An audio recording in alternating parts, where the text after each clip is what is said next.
আল্লাহর প্রিয় হয় সবার আগে আসমানে আল্লাহ তাকে ভালোবাসে। জোরে বলবো না? তাহলে একজন মানুষ আল্লাহর ভালোবাসার পাত্র কখন হয়?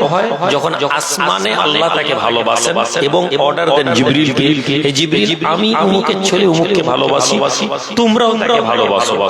জিবরিল আমিন ফেরেশতা আসমানে এসে আওয়াজ দেন ফেরেশতাদেরকে, হে ফেরেশতারা, আল্লাহ উমুকের ছেলে উমুককে ভালোবাসেন, সুতরাং আমাদের জন্য এটা অর্ডার, আমাদের জন্য এটা হুকুম। আল্লাহ পাক আমাদেরকে হুকুম দিয়েছেন আমরা যেন তাকে ভালোবাসি। ফলে ফেরেশতা তাকে ভালোবাসে। এরপরে জিবরিলকে আল্লাহ হুকুম দেন, হে জিবরিল, আসমান থেকে জমিনে নেমে যাও এবং জমিনে আওয়াজ দাও। ফানাদা জিবরিল, জিবরিল আওয়াজ দেন, নিদা দেন, ডাক দেন,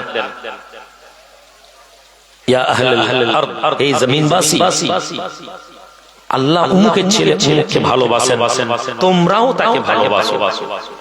ফলে ওই আওয়াজে, ওই নিদাতে বান্দার অন্তরে, যারা ভালো মানুষ তাদের অন্তরে তাদের ডাকটা পৌঁছে যায়।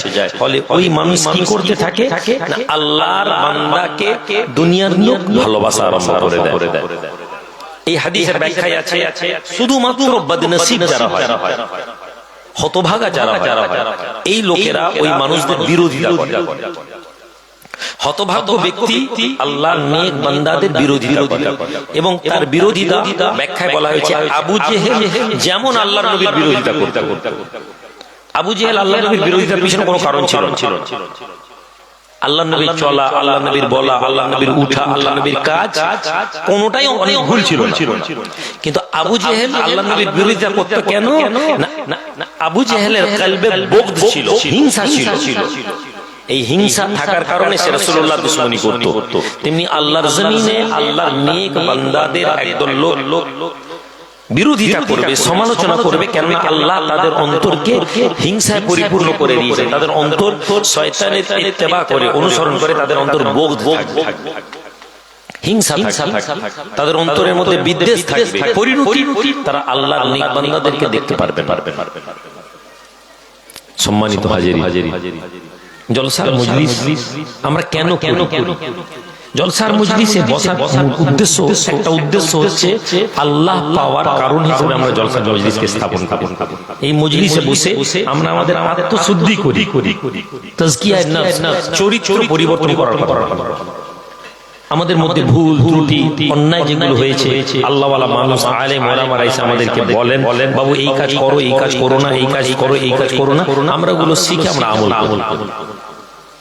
কিন্তু আমরা যদি এই জলসার মজলিসকে শুধু একটা গল্প শোনার মজলিস বানিয়ে আমরা এই মজলিসকে শুধু যদি একটা লোককে বসিয়ে রাখার উদ্দেশ্যে মজলিস বানাই, আমরা যদি এই মজলিসকে শুধু একটা শোনার মজলিস বানিয়ে, তাহলে আপনি বলুন এই মজলিস থেকে কি আমরা ওই উপকারটা পাবো যে কারণে আমরা এই মজলিস করেছি? হাজার হাজার টাকা খরচ করে তাবাররুক, মাইক, লাইট, জেনারেটর, আলেম ওলামা, কিন্তু আমাদের উদ্দেশ্য শুধু ওয়াজ শোনা, কিসসা শুনবো, কাহিনী শুনি, তাহলে আমাদের জীবন পরিবর্তন হবে না। আমি সব সময় মানুষকে দিনের দাওয়াত দেওয়ার চেষ্টা করি। আপনারা এটা জানেন।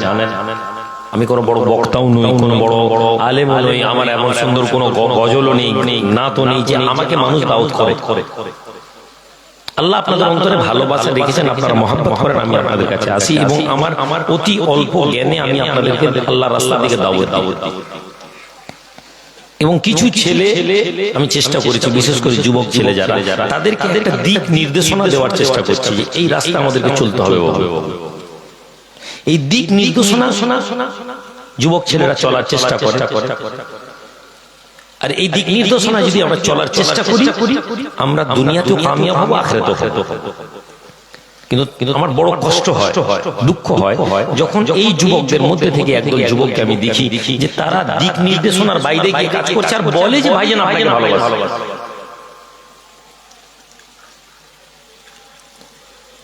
একটা দিক নির্দেশনা দেওয়া আছে যে আমাদের ব্যবহার, আমাদের বিহেভিয়ার, আমাদের চলা, আমাদের বলা এই উসুলের উপরে হবে।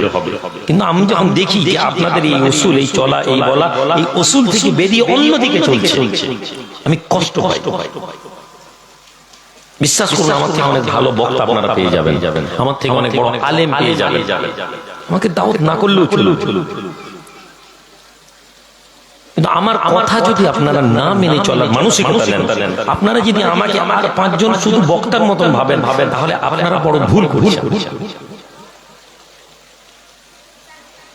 আমার সাথে কেউ খারাপ ব্যবহার করলে আমি চেষ্টা করি তার সাথে খারাপ ব্যবহার না করা। হ্যাঁ, হকের প্রশ্ন আসলে আমি চিৎকার করি, আর যদি আমার দ্বারা ভুল হয় আমি ওই ভুলকে স্বীকার করতে দ্বিধা করি না। আল্লাহ আমাকে ক্ষমতা তৌফিক দিয়েছে, ক্ষমতা বলা তো ভুল হবে। আপনারা জানেন গত শুক্রবারে আপনাদের চোখের সামনে দৃষ্টান্ত আছে। গত শুক্রবারে দরবারে রেগে গিয়েছিলাম, আমি হাজার হাজার মানুষের কাছে ক্ষমা চেয়েছি যে আমার ভুল হয়েছে, আমি যদি ক্ষমা নাই চাই, আমি যদি ভুল নাই বলতাম, কেউ কিছু বলতো আমার, আমি এটা বলতে পারি কেন? কেননা আমি হযরত ওমরের জীবনী পড়েছি, আমি আল্লাহর নবীর জীবনী পড়েছি, আমি আল্লাহর নবীর জীবনী ওয়াজ করি। আল্লাহর নবী বলেছেন তোমরা যদি আমার কাছে বদলা নিবে নিয়ে নাও। আল্লাহর নবীর কাছে একজন এসে বলে ইয়া রাসূলুল্লাহ আপনি আমাকে একবার ছড়ি মেরেছিলেন, আমি বদলা নিব। সাহাবারা অবাক, নবীজি অবাক, এই সাহাবারা অবাক। নবীজি বললেন ঠিক আছে ওকে বদলা নিব। নবীজি ছড়ি তুলে দিলেন, ইয়া রাসূলুল্লাহ আপনি যখন আমাকে মেরেছিলেন আমার গায়ে জামা নেই, আপনার গায়ে চাদর আছে। সাহাবাদের চোখে পানি এসে যাওয়ার মতো অবস্থা, অথচ নবীজি এক কথায় জামানার নবী, পৃথিবীর শ্রেষ্ঠ মানুষ, তিনি তার চাদর খুলে দিয়েছেন। লোকটি ছুটে এসে আল্লাহর নবী খাতমে নবুয়তের উপর চুমু খেয়েছে, মোহরে নবুয়তের উপর চুমু খেয়েছে, পিঠের মধ্যে যে তার নিশান ছিল, ইয়া রাসূলুল্লাহ আমি কি আপনার, কিন্তু নবী তার আগে যে কাজটা করলেন কি আমাদের জন্য এটা শিক্ষা নয় যে ইনসাফের ক্ষেত্রে আমি দেখবো না যে আমি কে। হযরত ওমর কথা বলছেন মানুষের সাথে বাইতুল মাল সংক্রান্ত বিষয় নিয়ে, কোন এক দেশের যুদ্ধ সংক্রান্ত বিষয় নিয়ে একটা লোক এসে ওমর আমার বিচার করো, আমার বিচার করো, দুই একবার বলেছে, ওমর ছড়িটা নিয়ে ভাবে হাতে মেরেছে। মেরে বলছেন কি আশ্চর্য, তুমি দেখছো ওমর ব্যস্ত আছে আর তোমরা বলছো ওমর বিচার করেন, এইটুকু কথা। এরপরে আমিরুল মুমিনিন কিছুক্ষণ পরে যখন কথা হয়েছে বলছেন ওই লোকটাকে ডেকে নিয়ে আসুন। এসে ওমর তার হাতে ছড়ি দিয়ে বলছেন তুমি আমাকে মেরে নাও, মেরে আমার কাছ থেকে বদলা নিয়ে নাও। ওমর তিনি বলছেন তুমি আমার কাছে মাপ চেয়ে আমাকে মাফ করে দাও, অথবা তুমি আমাকে মেরে নাও। এটা হতে পারেনি যে কিয়ামতের দিনে তুমি ওমরকে মাফও করবে নি আর ওমরকে ছড়িও মারবে নি, তুমি তোমার বদলা নিবে নি, আর কিয়ামতের দিনে ওমর উঠবে, এটা হতে পারে। আমরা এরকম ওয়াজ শুনে সুবহানাল্লাহর বন্যা বইয়ে আলেমেরা এটাকে ভেজে তেজে এখন 8 ঘন্টার একটা ওয়াজ, কিন্তু বস কি এই ওয়াজ শুনে সুবহানাল্লাহ বলাই আমাদের আসল উদ্দেশ্য কি? এই ওয়াজ শুনে আমরা নারে তাকবীর আল্লাহু আকবার বলাই আমাদের উদ্দেশ্য নাকি এই ওয়াজ শুনে আমাদের জীবনে আমাদের উসুল তৈরি করা হবে, আমাদের ব্যক্তিগত হার জিত বড় কথা না? এই ওয়াজ শুনে আমাদেরকে শিখতে হবে যে আমার ব্যক্তিগত জীবনে আমি জিম্মেদার থাকতে পারি, আমি দায়িত্ব পেতে পারি, কিন্তু আমার জিতাটা। আমি এত কথা কেন বলছি? আপনারা জানেন আপনারা একজন পীরজাদাকে দাওয়াত দিয়েছিলেন। আমি পরে আপনাদের কমিটির সমস্ত ছেলেকে আমিও ব্যক্তিগতভাবে আমি দেখেছিলাম আপনাদের মধ্যে দ্বিপক্ষ হয়ে গেছে। পীরজাদাকে আনা এবং না আনা নিয়ে, এবং না আনার পিছনে অন্য কোনো কারণ নেই, ওয়াজ ভালো করতে পারেনি, এইটা ওজোর ছিল। আপনারা তাকে ক্যান্সেল করিয়ে দিলেন। আপনারা মনে করলেন আমি ভালো বক্তা আনতেন। ইসমাইল ভাই আমাদের ঘরের ছেলে আনতেন, আরেকটা বক্তা না হয় হতো, 2 ঘন্টা বলতো, 1 ঘন্টা। একজন পীরজাদাকে ক্যান্সেল, যে কোনো কারণে, যে কোনো ওজোরে। আপনারা মনে করলেন এটা খুব ভালো কাজ করলেন। আপনারা বলেন আমরা ভাইজানকে ভালোবাসি। আমি আমার ভালোবাসার লোক আমি এরকম চাই না যারা আমার আদর্শের মধ্যে চলতে পারবে না। আমি ভিড় চাই না ভাই, 5000 লোক চাই না, যে 5000 লোকের আল্লাহ বিবেক বুদ্ধি জ্ঞান জাগাবে। আমি 50টা যুবক ছেলে চাই যারা উসুলকে বুঝবে, যারা আমার মেহনতকে বুঝবে। দিনের পর দিন আমি রাত জেগে দিন জেগে আমি ছুটে চলেছি। আপনারাও জানেন পয়সার বিনিময়ে আমি ছুটি না। তখন কষ্ট হয় যখন আপনারা এরকম সিদ্ধান্ত নেন, তাকলিফ হয় যখন আপনারা এরকম কাজ করেন, যার ফলে আমার মনে হয় যে আমার মেহনত বেকার হয়ে গেল। আমি আসতাম না, পরে আবার মনে হলো, কয়েকজন ফোন করলেন ভাইজান না এলে আরো অসুবিধা হবে, এলাম। কিন্তু আমি আপনাদের প্রত্যেককে কমিটি ছেলেকে বলবো এই যে শেখাচ্ছি, এই শেখাতেও তো দুঃখ পাওয়ার ব্যাপার। এই শেখা যদি আপনারা নিতে না পারেন তাহলে আপনারা ব্যর্থ। ভুল হলে আল্লাহ কোরআনে বলছেন ইল্লা মান তাবা ওয়া আমানা ওয়া আমিলা আমালান সালিহা ফাউলাইকা আল্লাযী ইউবাদদিলুল্লাহু সাইয়্যাতিহিম হাসানাত। আর যারা ভুল করে তওবা করে এবং আল্লাহর প্রতি ঈমান আনে ওয়া আমিলা আমালান সালিহা এবং আবার ভালো আমল করতে থাকে, আল্লাহ তাদের গুনাহকে নেকিতে পরিবর্তন করে দেন।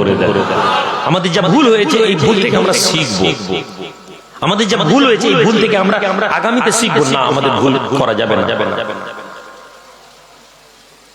আর যদি নাই শিখতে পারলাম তাহলে ওয়াজের মজলিসে আমার মতন মৌলভী সাহেবকে দাওয়াত দেওয়া দরকার, ভালো বক্তা নিয়ে আসুন, আপনার ওয়াজ শুনবেন। আল্লাহর নেক বান্দা ওলি বান্দাদের সোহবত আমাদেরকে যদি রাখতে হয়, নেক বান্দা ওলি বান্দাদের সোহবত আমাদেরকে আল্লাহ দুনিয়াতে এবং আখিরাতে কামিয়াব করবে। বড় পীর সাহেব আব্দুল কাদের জিলানী রাহমাতুল্লাহ আলাইহির জামানায় একজন লোক ছিল, এই লোক তাজির ছিল, ব্যবসায়ী ছিল, কিন্তু অন্য পীরের মুরিদ ছিল। সাইয়েদনা আব্দুল কাদের জিলানী রাহমাতুল্লাহ আলাইহির মুরিদ ছিল না। আজ আমাদের পীর সাহেব আজকে বোম্বে থেকে একজন বড় বিল্ডার এসেছিলেন, ওরা দেখেছে, অবাক হয়ে যাবে। আমি দরবারে প্রথমবার এসে আমাকে কোলাঘাটে গিয়ে এক গাদা টাকা, অ্যামাউন্ট বলবো না, আমাকে বলছে হযরত আমি খানকাতে এসে খানকাহের খুশবু পেয়েছি। সুবহানাল্লাহ। আমি এটা খানকায়, আমি বললাম না আমি নিতে পারতাম, আমি আপনার খানকায় আমি ফিরিয়ে দিলাম। কিন্তু সেই লোক যে কথা বললো যে খানকাহের খুশবু, এই খুশবুতে আমরা সারা দিন বসে আছি, কিন্তু খুশবু থেকে আমরা খুশবু নিতে পারি না। से बोलছিল যে হুজুর আমাদের বোম্বেতে हमारे बॉम्बे में तो ऐसा है कि एक ही दुकान से खरीदारी करो। পীর সাহেবরা বলে একই দোকান থেকে কেনাকাটা করো, অন্য দোকানে যাওয়া যাবে না। মানে পীর সাহেব বলতে চায় যে আমার পীর আমার murid আমার কাছেই থাকো। হাসছে আর বলছে বলে এই হচ্ছে আজকের দিনে পীরদের অবস্থা। अपना पीर को छोड़ना नहीं, दूसरे पीर को छेड़ना नहीं, বলছে হা হা করে হাসছে। পীর মুরিদি কোনো ব্যবসার নাম না ভাই, বুদ্ধি দিয়ে মানুষকে ধরে রাখা যায় না ভাই। ওখান থেকে যেদিন মানুষের ব্যাপারে লিখে দেওয়া হবে দুনিয়ার জমিনে মানুষকে লাগবে না ধরার, আর ওখানে যদি না লেখা হয় কিছুদিনের জন্য 2-5,000 10,000 লোক হই হই করা যায়, তারপর বন্ধ হয়ে যাবে। যদি নিজেকে খানকাওয়ালা মনে করেন, খানকাওয়ালার আদর্শ তৈরি করুন। সাইয়েদনা আব্দুল কাদের জিলানী রাহমাতুল্লাহ আলাইহির জামানায় একজন আরেক আল্লাহওয়ালা খানকায় পীর সাহেব বসে আছেন, মুরিদ এসেছে, হযরত तिजारत में जाना है, ব্যবসায় যাব, একটু দোয়া করে দেন। হুজুর চুপ করে থেকে কিছুক্ষণ পরে বললেন বাবা ব্যবসায় যেও না, खसारा है और जान के ऊपर हमला भी हो सकता है। বাবা ব্যবসায় ক্ষতি হবে, লস হয়ে যাবে, জীবনের উপর হামলা হওয়ার আশঙ্কা আছে। সৈয়দনা বড় পীর আব্দুল কাদের জিলানী রাহমাতুল্লাহ আলাইহির জামানার ওই মুরিদ পীরের দরবার থেকে বেরিয়ে যায় মন খারাপ। দজলা নদীতে আমার জাহাজ দাঁড়িয়ে আছে, দজলা নদীর উপরে আমার জাহাজে মাল ভর্তি হয়ে গেছে, এত হাজার হাজার দিরহামের মাল, যদি আমি ব্যবসায় না যাই আমি লস হয়ে যাবে, লোকের কাছে পয়সা নিয়েছি তাহলে আমার ক্ষতি হয়ে যাবে। মনে মনে ভাবতে ভাবতে সৈয়দনা আব্দুল কাদের জিলানীর খানকার সামনে এসে যায়। আহারে আরেক পীরের দরবার, যাই বড় পীর আব্দুল কাদের জিলানীর দরবারে গিয়ে একটু দেখা করি। সৈয়দনা আব্দুল কাদের জিলানী রাহমাতুল্লাহ আলাইহির দরবারে পৌঁছে যায়। দরবারে মানুষের সাথে মুসাফা করতে করতে হুজুরের কাছে পৌঁছে যায়। হযরত যারা দোয়া করেं, तिजारत में जाना है, मैं खास लोग हजरत के मुरीद हूं, হুজুরের আমি মুরিদ, আমার জন্য একটু দোয়া করেন, হুজুর তিজারতে যেতে চাই। সৈয়দনা আব্দুল কাদের জিলানী চুপ করে বসে থেকে বললেন যাও, নফা भी है, ফায়দে भी रहोगे, জোরে বলো, প্রফিটও হবে, উপকারও থাকবে। নিজের পীর উল্টো বলেছে, এই পীর উল্টো বলেছে, মনের মনে আশা হয়ে গেছে।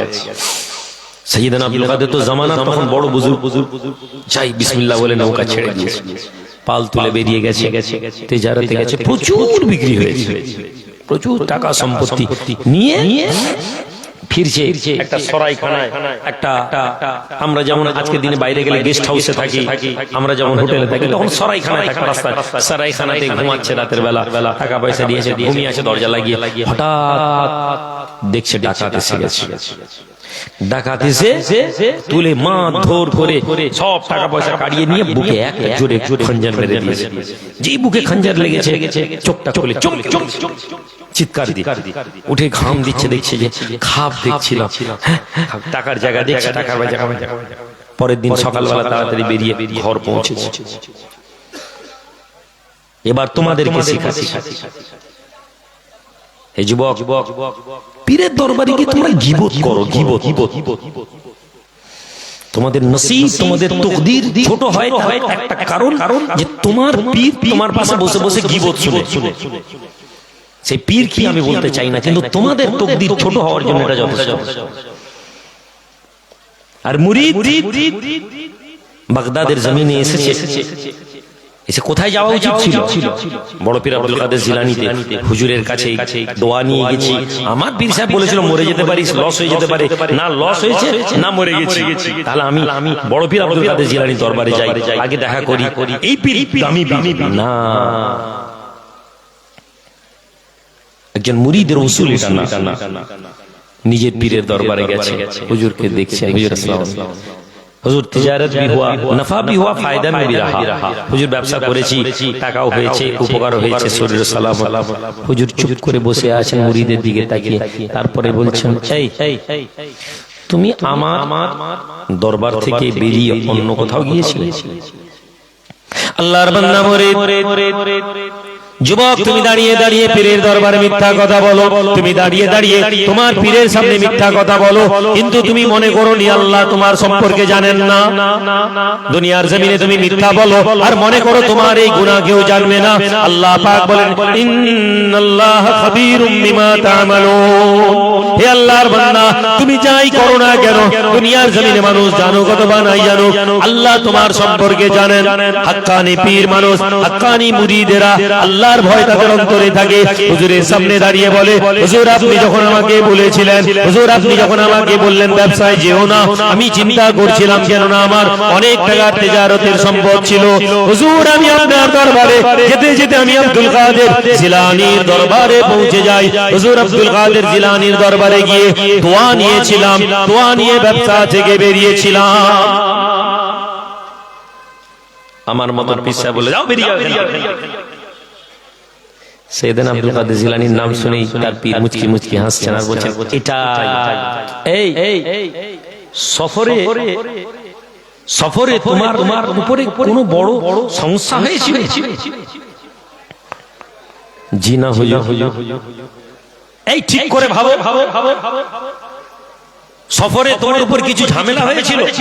জি না হুজুর, কোনো সমস্যা হয়নি। তোমার ভয় লাগেনি, আতঙ্কিত তুমি হওনি? জি না হুজুর। বলতে বলতে বলছে, হুজুর আমি আসার কয়েকদিন আগে সরাইখানা এক জায়গায় ছিলাম, ওইখানে আমি খাব দেখছিলাম যে আমার সম্পদ লুটে নেওয়া হয়েছে আর ডাকাত আমার বুকে ছুরি মেরে দিয়েছে। হুজুর আমি ভয় পেয়ে গেছিলাম, খাবে আমি এরকম দেখেছিলাম। হুজুর মুচকি হেসে বলছেন, यही हुआ, এটাই ছিল তোমার তকদীরের মধ্যে বিপদ ছিল, কিন্তু আব্দুল কাদের জিলানীর দোয়ার ওসিলাতে আল্লাহ তোমার বিপদকে তাবদীল করে খাবে পরিণত করে দিয়েছে। আল্লাহু আকবার। ইয়া রাসূলুল্লাহ, শুনেন ভাই আমার, এই ওয়াজ আপনাদেরকে বলার উদ্দেশ্য, নিগাহে মর্দ মুমিনো সে বদল জাতি है তকদীরে। আল্লাহ ওয়ালাদের নিগাহ যদি বান্দার প্রতি পড়ে যায়, তকদীর বদলে যাবে। আর আমরা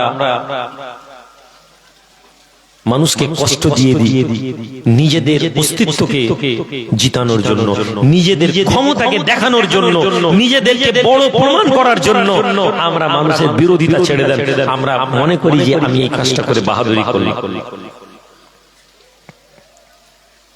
ভালো মানুষ হয়ে যান, নেক মানুষের সোহবত। পীরের দরবারে শুধু গিয়ে জিন্দাবাদ বললে পীরের দরবারের মুরিদ হওয়া যায় না। পীরের দরবারের মুরিদ হতে গেলে মুরিদ হওয়ার মতন মুরিদ হয়ে যাবে,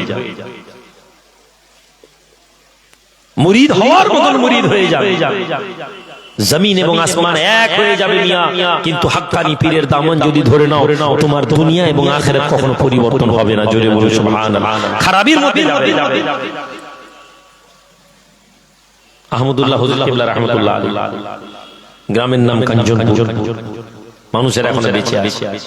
ये খবর নেন, আগের দিনের মতো নয় যে ওয়াজ করে দিয়ে বেরিয়ে গেলাম, ভুল ভাল বলি, গল্প শোনায়, কিসসা শোনায়, আষাঢ়ি গল্প করে দিয়ে বেরিয়ে গেল, সুবহানাল্লাহ বলে গেল। মোবাইলে যুগ, ইন্টারনেটে যুগ, ক্যামেরা হচ্ছে, ভিডিও হচ্ছে, প্রতিটি কথা মেপে বলতে হয় মানুষকে। চলে যান মেদিনীপুরে আহমদুল্লাহ হুজুর কিবলা বসে আছে, ওখানকার আজকের দিনে যারা বয়স্ক লোক আহমদুল্লাহ হুজুর কিবলাকে আব্বা জান বলছে, না জান, কিরে তোরা, হুজুর আমাদের এইরকম কেস হয়ে গেছে, আমাদের জজ কড়া জজ, আমাদেরকে সব শাস্তি হয়ে যাবে, আমাদের খুব সমস্যা। আচ্ছা থাক ঘরে। ওখানে কয়েকজন লোকের নাম নিয়ে বলবো, গ্রামের লোক বলছে আপনার নানা যান সকালবেলা বেরিয়েছেন, চোখগুলো লাল, বলছেন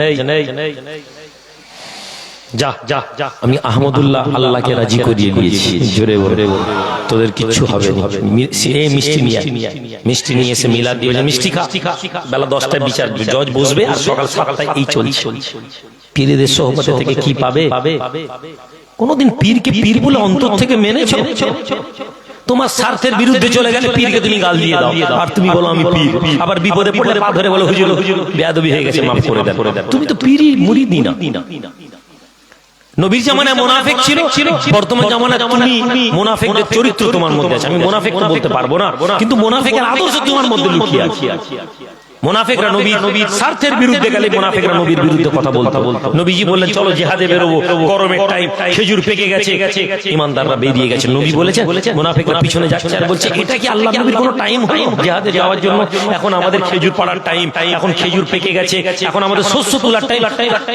মুহাম্মদ বলছেন যুদ্ধে চলো। আল্লাহ নবীর কথায় এতেরাজ করেছিল। মুনাফিকের জন্যই মুনাফিক, তারা নামাজ পড়তো, তারা রোজা রাখতো, কিন্তু তারা নবীর কথাকে মেনে নিতে পারে, কেননা তাদের স্বার্থে আঘাত লাগতো। আজ আপনার এবং আমার অবস্থা একই জিনিস, আমাদের স্বার্থে লেগে গেলে হুজুর আপনাকে আমি চিনি নি। আর যদি আপনি আল্লাহওয়ালা মানুষদের সোহবতে থাকেন, ভয় পান, আল্লাহওয়ালা মানুষদের খৌফ থেকে বেঁচে থাকুন। সাইয়েদনা আব্দুল কাদের জিলানী রাহমাতুল্লাহ আলাইহি অনেক বড় আলেম ছিলেন, অনেক বড় ছাত্র ছিলেন না, ক্লাসের ফার্স্ট বয় ছিলেন না। ছাত্র জীবনে তিনি বলছেন, মুসান্নিফ যিনি এই ঘটনা লিখছেন, আর ইবনে সাকা অথবা ইবনে রাকা, এই ওয়াজটা আমি প্রায় জায়গায় ছেলেদেরকে বলেছি শুধু শেখানোর জন্য। ইবনে সাকা ক্লাসের ফার্স্ট বয়,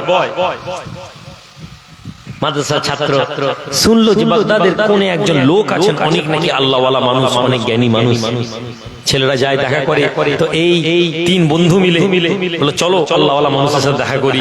রাস্তায় যাচ্ছে, যিনি এই মুসান্নিফ লিখছেন তিনি বলছেন আমাকে বন্ধুরা জিজ্ঞেস করলো, ভাই তুই গিয়ে কি জিজ্ঞেস করবি? বলে ভাই আমি গরিব মানুষ, হুজুরের কাছে গিয়ে একটু আমার টাকা পয়সা যেন একটু আল্লাহ বরকত দেয়, এই জন্য দোয়া করবো। ইবনে সাকা তুমি, আমি তাকে গিয়ে এমন একটা প্রশ্ন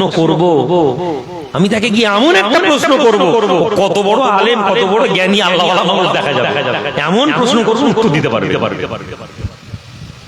আব্দুল কাদের তুমি, ভাই আমি তো যাবো একটু হুজুরের দোয়া নিব, আমি আর কি করব?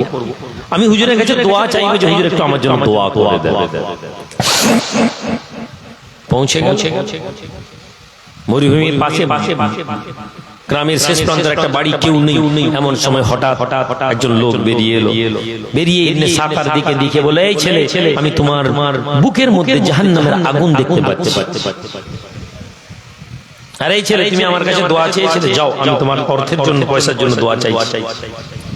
আর হে আব্দুল কাদের, তুমি আমার কাছ থেকে দোয়া নিতে এসেছো অন্তর থেকে, যাও আমি তোমার জন্য দোয়া করছি।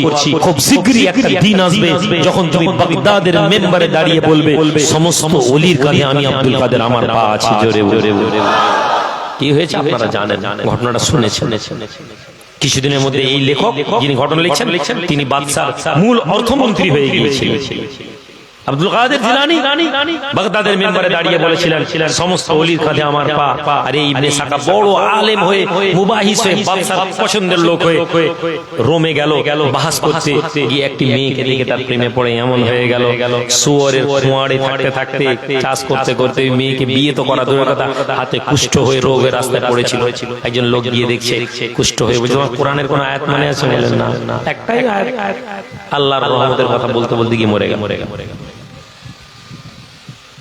যুবক, এই কথাগুলো তোমাদেরকে আমি ওয়াজটা শোনাচ্ছি কেননা তোমরা ভয় পাও আল্লাহকে। সম্পর্ক স্থাপন করতে পারোনি অসুবিধা নেই, কিন্তু সম্পর্ক স্থাপন করতে গিয়ে বেয়াদবি করো না, বেয়াদবি করো না। বেয়াদবি তোমাদেরকে ধ্বংস করে দিবে। আল্লাহ পাকের হাদিসে, আল্লাহর নবীর এই কথা শুনোনি? আল্লাহ পাক হাদিসে কুদসিতে বলেন, মান আদা আলী ওয়ালিয়ান ফাকাদ আযানতু বিল হারবে। এই দুনিয়ার লোকেরা যারা আমার ওলি বান্দার সাথে আদাওয়াতি করে, আমি আল্লাহ তার বিরুদ্ধে যুদ্ধ ঘোষণা করি। হাজেদ আলীর কাছে এসে একজন লোক বলল, হুজুর ইয়ামানের লোকের বিরুদ্ধে বদদোয়া করেন। হাজেদ আলী বললেন, আমি ইয়ামানের বিরুদ্ধে বদদোয়া করতে পারো না, কেননা আল্লাহর নবীকে আমি বলতে শুনেছি যে ইয়ামানের মধ্যে একদল লোক আছেন, শামের মধ্যে একদল লোক আছেন, যাদের দোয়াতে আল্লাহ মুসলমানদেরকে ফাতহ দেন, যাদের দোয়াতে আল্লাহ মুসলমানদের উপর পানি বর্ষণ করেন। আপনি ওয়াজ জলসা শুনছেন, চলে যাচ্ছেন, আপনার মনের মধ্যে কোনো বিকার নেই, পরিবর্তন নেই। আল্লাহ নবীকে যারা গাল দিয়েছে তারা রাতারাতি মরে যায়নি। হ্যাঁ, আল্লাহ পাক প্রতিটি জাতির মানুষকে, প্রতিটি সমাজের মানুষকে ইশারা দেন যে এই লোকের সাথে লেগোনি, এই মানুষের বিরুদ্ধচারণ করনি, কেননা আমি আল্লাহ একে ভালোবাসি। তাহলে আমরা যারা এখানে এসে বসেছি, আমরা কেন আল্লাহওয়ালা মানুষদের সোহবত আমাদের সম্পর্ক থাকবে না? কেন আমরা আল্লাহওয়ালা মানুষদের সাথে আমাদের নিসবতকে জুড়বো না? কেন আল্লাহওয়ালা মানুষদের সাথে আমাদের ইজ্জত আজমতকে বাড়াবো না? যদি না বাড়াতে পারলাম তাহলে আমরা কেন বলবি আমরা পীর ভক্ত? যাও আহলে হাদিস হয়ে যাও। যারা পীরের বিরুদ্ধে সারাদিন কথা বলে তাদের দলে চলে যাও, কোনো অসুবিধা নেই। এরপরে তুমি সারাদিন গাল দাও, তোমাকে কেউ কিছু বলবে না, তোমার হিসাব আল্লাহ এবং তার রাসূল নেবেন। তুমি বলবে পীর মানি, ওলি মানি, আউলিয়া মানি, আর তোমার কর্ম পীর ওলি আউলিয়াদের পক্ষে যাবে না, তুমি কামিয়াব হবে।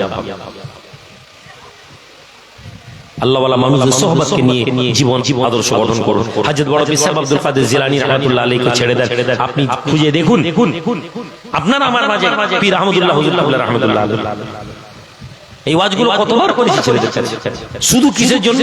ভুলে যেও। আব্দুল জব্বার মামা মারা গেছেন, হুজুরের খাদেম ছিলেন। বলছেন একদিন আপনার নানা গাড়িতে বসে আছেন, ঘুমাচ্ছেন পিছনে জলসায়, গাড়িতে যেতে যেতে আমি আর আপনার ছোট মামা আলী ভাই দুজনে মিলে গাড়ি যেতে যেতে হঠাৎ আপনার নানা উঠে গেছেন, আলী এদিকে গাড়ি ঘুরাও, বাঁকুড়ার দিকে ফাঁকা জায়গায়। আব্বা এখানে মাঠের মধ্যে গাড়ি ঘুরাও, খুশবু পাচ্ছি। সুবহানাল্লাহ বলবেন। আল্লাহর বান্দা মারহুম মাগফুর আহমদুল্লাহ হুজুর কিবলা রাহমাতুল্লাহ আলাইহি তার সন্তান আলী মামাকে বলতে লাগেন, আলী গাড়িটা ঘুরিয়ে দিকে নিয়ে চলো। মুরিদা আব্দুল জব্বার সাহেব বলেন, আপনার নানা এই কথা বলে গাড়ির জানলার দিকে তাকিয়ে থাকেন, আর আপনার মামা যান গাড়ি চালাতে চালাতে ওই মাঠের ভিতর দিয়ে নিয়ে যেতে এক জায়গায় এসে হাজির হয়ে যান।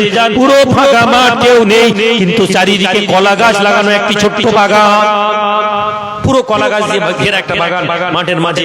আপনার নানা ওইখানে নেই, বলছেন এই জায়গাটা। আমরা গিয়ে দেখছি একজন লোক আছে, হুজুর বেরিয়েছেন, আপনার নানাকে দেখে বলছেন, আইয়ে ইতনা দের হো গয়া, আরে আসেন আসেন, এত দেরি হয়ে গেল। আপনার নানা জান বলছেন, খুশবু তো এখনই পেলাম, খুশবু তো এখনই পেলাম।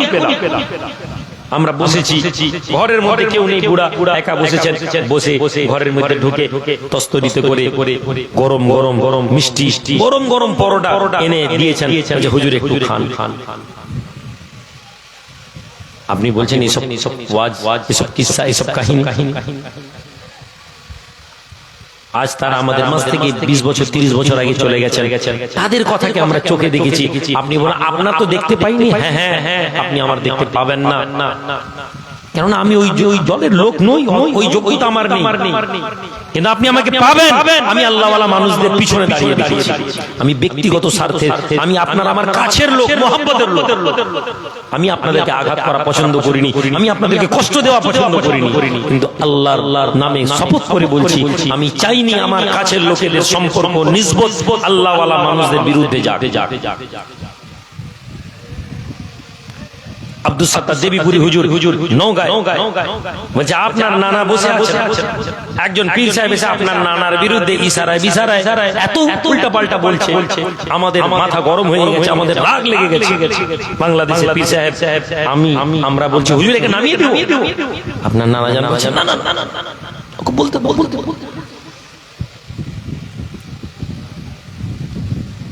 আপনি মনে করবেন যে কেউ আমার বিরুদ্ধে বলছে বলে আমি ভাইজানের বিরুদ্ধে কথা বলে আমি ভাইজানের প্রিয় হয়ে গেলাম। জি না, আল্লাহ নবী বসে আছেন, আবু বকর সিদ্দিক বসে আছেন, একটা লোক এসে আল্লাহ নবীকে গাল দিচ্ছে, আল্লাহ নবী চুপ করে বসে আছে। সিদ্দিক একবার আবু বকর সিদ্দিক সহ্য করতে পারেননি, দুটো জবাব দিয়ে দিয়েছেন। যেই জবাব দিয়েছেন আল্লাহ নবীর চেহারা পল্টে গেছে, তিনি নেমে হাঁটতে হাঁটতে চলে যাচ্ছেন। পিছনে আবু বকর সিদ্দিক, ইয়া রাসূলুল্লাহ আপনি কি আমার উপর রাগ করলেন? নবীজির চেহারা দেখে সাহাবারা বুঝতে পারতেন নবী খুশি আছেন না রাগ আছেন। ইয়া রাসূলুল্লাহ, ইয়া হাবিবাল্লাহ, হুজুর আমি আবু বকর, আমি আপনার গোলাম, আমি সহ্য করতে পারিনি ওই মুনাফিক, ওই কাফের মক্কা মদিনার লোক আপনি রাসূলুল্লাহকে আপনার সম্পর্কে উল্টা পাল্টা বলছে, এই কারণে আমার বরদাস্ত হয়নি, আমি ওর বিরুদ্ধে বলেছি। ইয়া রাসূলুল্লাহ আপনার মুহাব্বতের জন্য। আল্লাহ নবী দয়ার নবী বলেন, হে আবু বকর, ওই লোকটি যতক্ষণ আমি রাসূলকে গালাগালি করছিল আমি দেখতে পাচ্ছিলাম আসমান থেকে আল্লাহ দুজন ফেরেশতা নামিয়েছেন। ওই দুই ফেরেশতা ওই মানুষটার বিরুদ্ধে বদদোয়া করছিল, ওই মানুষটার বিরুদ্ধে জবাব দিচ্ছিল। হে আবু বকর, যখন তুমি জবাব দিয়ে দিলে আমি দেখতে পেলাম আল্লাহ ওই দুই ফেরেশতাকে তুলে নিলেন এবং একজন শয়তান ওখানে এসে হাজির হয়ে গেল। যেখানে শয়তান থাকে সেখানে রাসূল থাকেন না, এই কারণে আমি বেরিয়ে চলে এলাম। আপনাকে আমার হয়ে জবাব দিতে হবে না, আমার জবাব দেওয়ার মালিক আমার রব। আপনাকে আমার কথা শুনতে হবে। আর কথা হচ্ছে আপনার সোহবতের মধ্যে আদব যেন থাকে, বেআদব বেহুদা বা আদব বা হুদা। বেআদব লোক কখনো ইসলামের মধ্যে সম্মান পেতে পারে না। বেয়াদব লোক কখনো ইজ্জত পেতে পারে না। আরে মানুষকে হেকারত করার জন্য, মানুষকে ছোট করার জন্য বড় বড় আল্লাহর ওলিদের বেড়া আটকে গেছে, বড় বড় আল্লাহর নেক বান্দাদেরকে পরীক্ষায় পড়ে যেতে হয়েছে। তুমি আমি আল্লাহওয়ালা মানুষদের সোহবতের নিসবতের দাবি করব আর আমার সম্পর্ক নিসবত থাকবে না, এটা মেনে নেওয়া যাবে না। ভোটে আপনার আমার একদল লোক বিরোধিতা করেছে, আমি রাগ করেছি, কষ্ট পাই। ভোটে আমার বিরুদ্ধে কথা বলেছেন, আমি দুঃখ পাইনি, কিন্তু আমি দুঃখ পেয়েছি আছি। সুতরাং আগামীতে এই আদর্শ যেন আপনাদের মাঝে থাকে, এই আখলাক যেন আমাদের মাঝে থাকে, এই চরিত্র যেন আমাদের মাঝে থাকে, যে আমাদের নিসবত আল্লাহ ওয়ালাদের সাথে থাকবে। একবার জোরে বলি ইনশাআল্লাহ, জোরে বলি ইনশাআল্লাহ। আপনি আল্লাহ ওয়ালাদের সোহবতে আছেন, কি পাবেন? আপনার নিসবত আল্লাহ ওয়ালাদের সাথে আছে, কি পাবেন? আল্লাহ নবী নবী নূর নবী বলেন, কিয়ামতের দিনে একদল মানুষকে তোলা হবে, কবরের মাঝ থেকে তারা উঠবেন। কবরের মাঝ থেকে ওঠার পরে মধ্যখানে কি পাবো ভাই? আমি আপনি কবর থেকে উঠবো, আমার জন্য পুলসিরাত অপেক্ষা করবে। আমি কবর থেকে উঠবো, আমার জন্য হাউজে কাউসার অপেক্ষা করবে। আমি কবর থেকে উঠবো, আমার মাঝে মিজান থাকবে, মিজানে আপনাকে আমাকে আমাদের হিসাব দিতে হবে। বিনা হিসাবে কেউ পার পাবো না। কিয়ামতের দিনে আপনাকে আমাকে হাউজে কাউসার যদি দয়ার নবী দয়া করেন তাহলে আমরা পানি পাবো, না হলে পানি পাবো না। কিয়ামতের দিনে আপনাকে আমাকে সিরাত দিয়ে যেতে হবে, পুল সিরাত যদি পার না হতে পারি আমরা জাহান্নামে পড়বো। আল্লাহর নবী বলেন, কিয়ামতের দিনে একদল মানুষ কবর থেকে বেরোবেন, আর কবর থেকে বেরোনোর সঙ্গে সঙ্গে তাদের চেহারাগুলো সূর্যের মতন চকচক করবে। তাদেরকে দেখে মানুষ বলবে, এরা কারা? এরা কি কোনো নবী নাকি? এরা কি কোনো রাসূল নাকি? এরা কি কোনো ফেরেশতা নাকি? এত চেহারা আলো, এরা কি কোনো নবী? এরা কি কোনো রাসূল? এরা কি কোনো ফেরেশতা?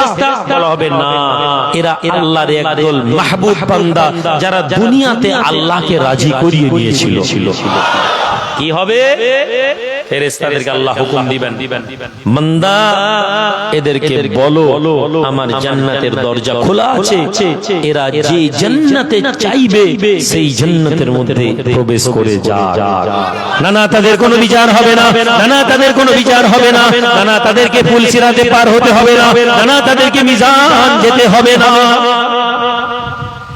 মিজান তো আপনার আমার জন্য, মিজান তো আমাদের মতন গুনাহগারদের জন্য। কিন্তু এর চেয়ে বড় মজার কথা বলে দিয়ে যাচ্ছি ময়নার ছেলেরা, শুনে নাও। এর চেয়ে বড় আনন্দের কথা বলে দিচ্ছি, শুনে নাও। এই একদল মানুষ জান্নাতের দরজার সামনে দাঁড়াবে। আপনি কি, আপনারা কি জানেন একটি জান্নাতের দরজা, একটি দরজা দিয়ে কতজন লোক একসাথে প্রবেশ করবে? বলতে পারবেন? নবী বলছেন জান্নাতের দরজা এত বড় হবে, এত চওড়া হবে, 60,000 লোক জান্নাতের দরজা থেকে একসাথে প্রবেশ করবে। ধারণা আছে জান্নাত কি? ধারণা আছে জান্নাতের আকাঙ্ক্ষা কি? জান্নাত জান্নাত বলছেন, কোনদিন শুনে ভেবেছে জান্নাত কি? আল্লাহ নবী বলছেন যে জান্নাতের একটা গাছ কেমন হবে তোমরা জানো? সাহাবা বলছেন আল্লাহ এবং তার রাসূল বেহতর জানেন। আল্লাহ নবী বলছেন জান্নাতের একটা গাছ এত বড় হবে, একটা গাছ বোঝানোর জন্য বলছে একটা আম গাছ। এই আম গাছের এই দিক থেকে গোল করে এই দিক কত ফুট হবে? আন্দাজে বলুন কত ফুট? 10 ফুট না, বেশি হবে, 30 ফুট। হ্যাঁ, এই যে বলেছে 30 ফুট কাছাকাছি। 30 থেকে নিয়ে 50 ফুট পর্যন্ত জান্নাতে একটি আম গাছ হতে পারে, অনেক বড়। এই ডালগুলো ছড়িয়ে আছে, ওই প্রান্ত থেকে নিয়ে ডালের ওই প্রান্ত পর্যন্ত 50 ফুট। ওই প্রান্তের মাথা থেকে এই প্রান্তের মাথা আসতে কত? হেঁটে গেলে 20 সেকেন্ড, 30 সেকেন্ড। আল্লাহ নবী বলছেন জান্নাতের একটা গাছের ওই প্রান্ত থেকে এই প্রান্ততে যেতে কত সময় লাগবে তোমরা জানো? সাহাবারা বলছেন আল্লাহ এবং তার রাসূল। আল্লাহ নবী বলেন সাহাবারা, জান্নাতের মধ্যে একটি গাছ থাকবে, ওই গাছের এক প্রান্তে যদি একজন ঘোড়সওয়ার দাঁড়িয়ে যায়, একটা তেজি ঘোড়া নিয়ে ছোটা আরম্ভ করে, জান্নাতের ওই গাছের এই প্রান্ত থেকে এই প্রান্ত শেষ করতে ওই ঘোড়সওয়ারকে 70 বছর সময় লাগবে। জোরে বলা যাবে না? এবার জান্নাত কত বড় বুঝতে পেরেছে? আল্লাহর জান্নাতের পরিধি বুঝতে পেরেছে? আপনাকে বলছি 60,000 লোক একসাথে ঢুকবে, আপনি অবাক হয়ে যাচ্ছেন। এ তো কোনোদিন শুনবেন কি করে? জান্নাতের আকাঙ্ক্ষা আমাদের অন্তরে নেই। মনে হয়েছে জান্নাত পেয়ে যাবো, আমি রুহুল আমিন এসে বলে দিয়েছি জান্নাত পেয়ে যাবো, আমরা জলসায় 5,000 দিয়েছে, আল্লাহ জান্নাত দিয়ে দাও। আপনিও খুশি আছেন, একটা গরু দিয়ে বলছেন জান্নাত পেয়ে যাও। এই ওখানে ছেলে কারা কথা বলছে? জান্নাতের আকাঙ্ক্ষা যদি আমরা রাখি, আর জান্নাত পাওয়ার নবী বলে দিয়ে গেছেন, ফেরেশতাদেরকে বলা হবে যাও আমার মাহবুব বান্দাদেরকে পাঠিয়ে দাও, তারা জান্নাতের মধ্যে প্রবেশ করতে গিয়ে জান্নাতের দরজায় দাঁড়িয়ে যাবে। তারা দরজার সামনে দাঁড়িয়ে যাবে, দাঁড়িয়ে আল্লাহর দরবারে আজিজি ইনকিসারি সাথে দোয়া চাইবে, আয় রব্বি আল্লাহ। আল্লাহর বান্দা বলেন, আল্লাহ নবী বলেন ওই আল্লাহর নেক বান্দাদেরকে যাদেরকে জান্নাত দেওয়া হবে, ওই মানুষের আল্লাহ দরবারে হাত তুলবে আর বলবে আয় রব্বুল আলামিন আল্লাহ, দুনিয়ার জমিনে একদল মানুষ ছিল যারা আমাদেরকে মহব্বত করতো এবং আমরাও তাদেরকে ভালোবাসতাম, তারা আমাদেরকে ভালোবাসতো, আমরাও তাদেরকে ভালোবাসতাম। দুনিয়ার জমিনে তারা আমাদেরকে মহব্বত করতো, আমরাও তাদেরকে মহব্বত করতাম। দুনিয়ার জমিনে আমরা যখন খুশি হতাম তখন তারাও খুশি হতো। হে আল্লাহ, যখন আমরা কষ্ট পেতাম তখন তারাও কষ্ট পেত। হে আল্লাহ, দুনিয়ায় তারা আমাদেরকে ভালোবাসতো, আমরা তাদেরকে ভালোবাসতাম। হে আল্লাহ, ওই ব্যক্তিগুলোকে আপনি অনুমতি যদি দেন, ওদেরকে ছাড়া জান্নাতে যাব না, ওদেরকে নিয়ে জান্নাতে যাব আল্লাহ। ওদের বিচার হবে, ওদের কি অবস্থা হবে আমরা জানি না আল্লাহ, ওই লোকগুলো ছাড়া আমরা জান্নাতে যাব না। বান্দা আজিজি ইনকিসারির সাথে আল্লাহকে বলবে, বিনম্রতার সাথে বলবে। আল্লাহ বলবেন হে আমার বান্দা, হে আমার বান্দারা, জান আজ আপনাদের সম্মান আমি রাখবো। ওই বান্দাগুলোকে খুঁজে নিন কিয়ামতের মাঠে কোথায় আছে, ওদেরকে নিয়ে আপনারা জান্নাতে প্রবেশ করুন। আল্লাহর নবী বলছেন এক একজন লোক 60,000 জাহান্নামীকে, 60,000 মানুষকে বিনা হিসাবে জান্নাতে নিয়ে চলে যাবে। তার বিনিময়ে দুনিয়াতে একটু ত্যাগ করব না, রাজনীতি করব আমার মনের মতন করে, রাজনীতিতে ভোট দিব আমার মনের মতন করে, ভোট দেওয়ার জন্য ঠিক আছে বোম ফাটাবো, লাঠি মাঠাবো, লোককে গাল দিব, গালাগালি করব, আর হুজুরের সামনে এসে হাত মুসাফা করে বলবো হুজুর হুজুর দোয়া করে দিবেন। আপনি মনে করছেন যে আমি হুজুরকে রাজি করে দিয়েছি, মাথায় হুজুর ফুঁক দিয়ে দিয়ে। আপনি ভাবছেন এটা, আপনি জানেননি যে নবীর জামানাতে তো মুনাফিকরা এই কাজ করেছে। আর আল্লাহ বলছেন মুনাফিকদেরকে হে নবী জাহান্নামে কাফের মুশরিকদের থেকেও নিচে রাখেন, কেননা তারা আপনার সাথে দ্বিচারিতা করেছে।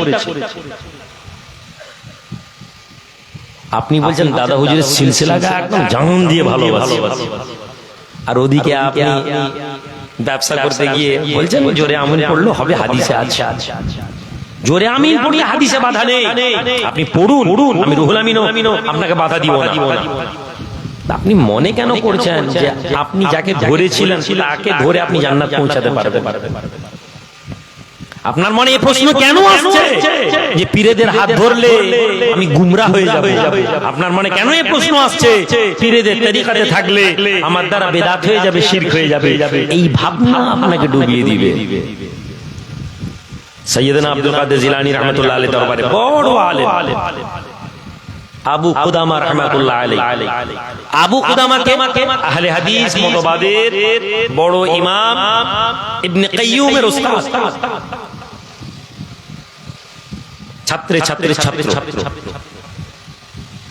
আবু কুদামা বড় আলেম ছিলেন, মুজাহিদ ছিলেন। আমি ইনার জীবনে ইনার পরিচয় প্রথম আমার মুজাহিদ হিসাবে, গাজী ছিলেন, জিহাদ করতেন। বলছেন আমি শেখ আব্দুল কাদের জিলানীর মজলিসে পৌঁছালাম, পৌঁছে আমি মজলিসে বসে বসে ওনার ওয়াজ শুনতাম। একজন আলেমকে দেখছি মজলিসের শেষে বসে বসে সে সাইয়েদনা আব্দুল কাদের জিলানী কি তাফসীর করেন, এই তাফসীর শুনছে আর একটা করে গিট মারছে, একটা আয়াতের তাফসীর করলেন, গিট মারছে। সাইয়েদনা আব্দুল কাদের জিলানী মেম্বারে দাঁড়িয়ে বলেন, এই ছেলে আমি আব্দুল কাদের এখানে দাঁড়িয়ে দাঁড়িয়ে একটা করে গিট খুলছি আর তুমি ওখানে বসে বসে একটা গিট মারছো? জোরে বলা যাবে না। আমাদের জীবনকে ভাই জীবন আদর্শ তৈরি করতে হবে। জীবন আদর্শ তৈরি না হলে আমরা কামিয়াব হব না।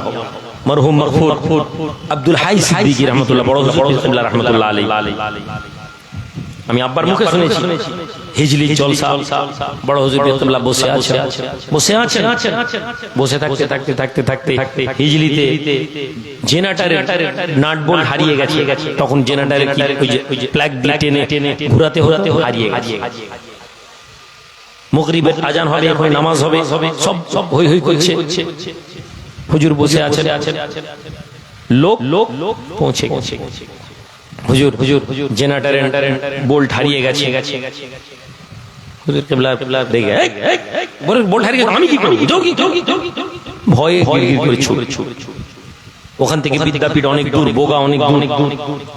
এখনই মাগরিবের হবে, আবার খোঁজাখুঁজি করতে করতে পাওয়া যাচ্ছে না। দু চারজন মুরব্বি লোক, আরে জানা গিয়ে বল না হুজুর পৌঁছে গেছে। হুজুর বেয়াদবি নেবেন না, আমি এই হয়ে গেছে। হুজুর দেখে বলছেন, আরে বাবা হারিয়ে গেছে তো আমি কি করবো, যাও না এক বালতি পানিতে একটু বালি ফেলে দাও। কথা বুঝা, নাট বল্টু হারিয়ে গেছে, হুজুর বলছেন এক বালতি পানিতে বালি ফেলে দাও।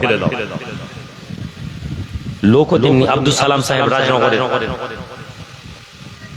আমি আগেই বলেছি আমাদের কি বিশ্বাস, আপনার পীর কি?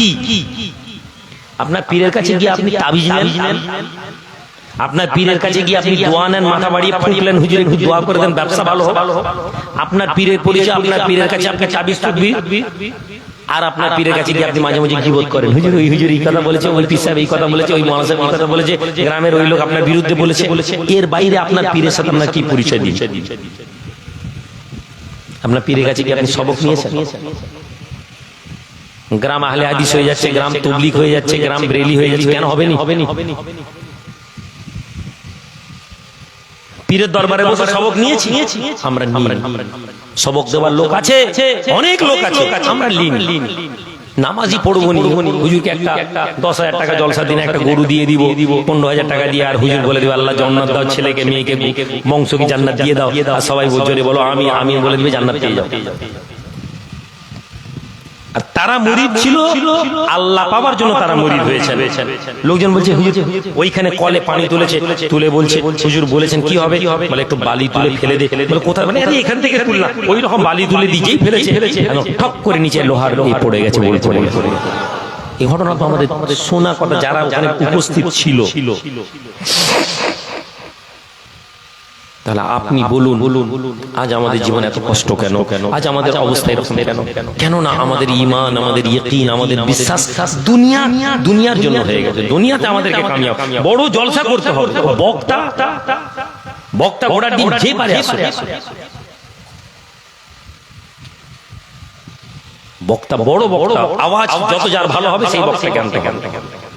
রুহানিয়াতের জলসা শেষ হয়ে গেছে, তরিকতের জলসা শেষ হয়ে গেছে। কালকে একজন বাংলাদেশের মেহমান আহমদুল্লাহ হুজুর কেবলার মুরিদ, বড় বড় ব্যবসায়ী, উনি বাড়িতে যেতে যেতে বলছেন বাবা আগেকার লোকেদের, আগেকার আলেমদের, আগেকার মুরিদদের আদব ছিল অন্তরে, তাদের অন্তরে মহাব্বত ছিল, ভালোবাসা ছিল। আর এখনকার লোকেদের মনের মধ্যে প্রশ্ন আসে, কি দামি কথা, কি দামি কথা। আজকের দিন আমরা সেটা প্রশ্ন করি। তুমি দুটো রাস্তা বেছে নাও, তুমি দূরে চলে যাও আমার থেকে, অথবা তুমি সারেন্ডার হয়ে যাও। প্রশ্ন করোনি কুচি, শয়তান প্রশ্ন করেছিল আল্লাহ, আল্লাহ কেন সেজদা করব? আল্লাহ বলেন কেন সেজদা করিস? জবাব দিয়েছি আমি ওর থেকে ভালো। ভালো খুঁজতে যেওনি, আলো খুঁজো। ভালো খুঁজতে গিয়ে বরবাদ হয়ে যাবে। আলো খুঁজো, অন্ধকারের মধ্যে তোমার অন্তর আল্লাহ জ্বালিয়ে দিবে। আলোর পিছনে ছুটো, ভালোর পিছনে ছুটে ভালো নয়। চামড়া তো ভালো হয়, সাদা চামড়াও তো দেখতে ভালো হয়, কিন্তু নবী বলছেন বেলাল জান্নাতের মধ্যে তোমার খড়মের আওয়াজ পাচ্ছি। নবীজি জান্নাতের নিচে আছেন, বেলালের পায়ের আওয়াজ ঠক ঠক ঠক ঠক ঠক ঠক। কি ব্যাপার বেলাল, জান্নাতে তোমার খড়মের আগে আগে? নবী তো জান্নাতে যাবেন সবার আগে, কিন্তু নবী জান্নাতে যাওয়ার আগে নবীকে নিয়ে যে লোকটি হাতে নবীর উটের যে হাত থাকবে তার নাম হচ্ছে বেলাল।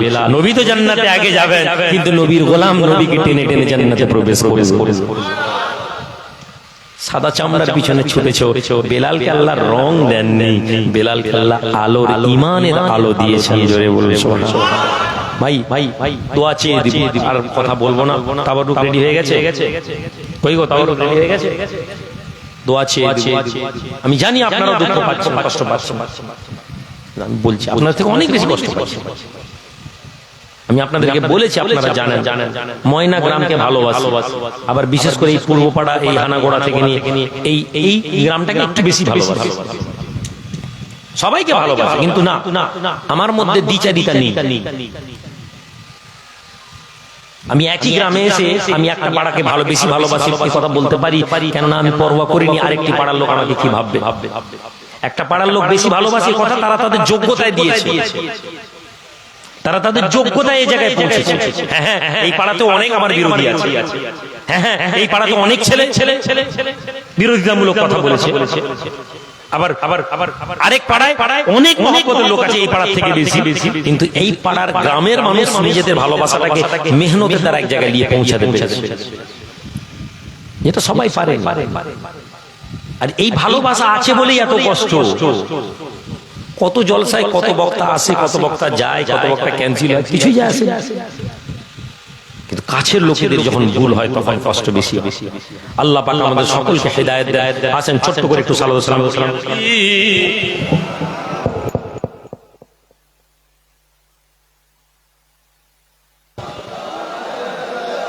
ইয়া হাবিব সালাম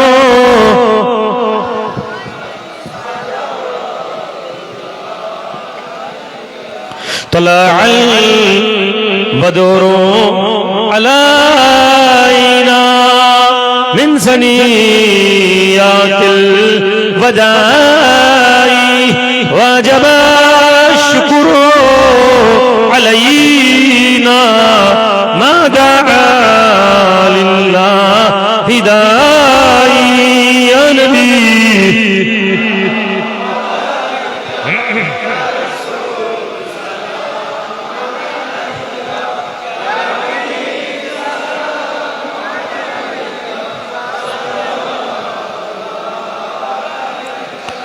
জিবরাইল দিলেন যে আওয়াজ, খুলে দিন আসমানের দুয়ার, এসেছেন নবীদের সরদার, করিতে মওলা দিদার। ইয়া নবী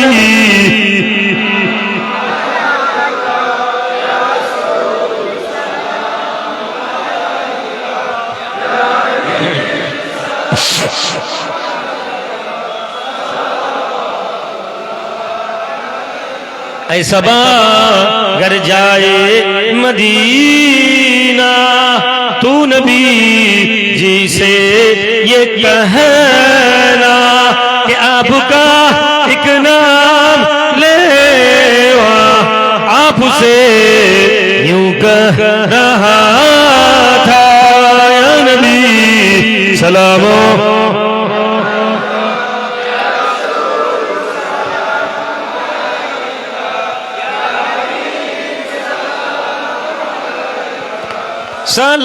सलवातुल्लाह अलैका। কোরআন খতম হয়েছে? এক খতম কেন? এক খতম কেন? এত কম কেন? হায়দার কোথায়? এখানে আর কই ছেলেরা, কমিটি ছেলেরা কই? আর কে আছে? কমিটি ছেলেদেরকে ডাকো।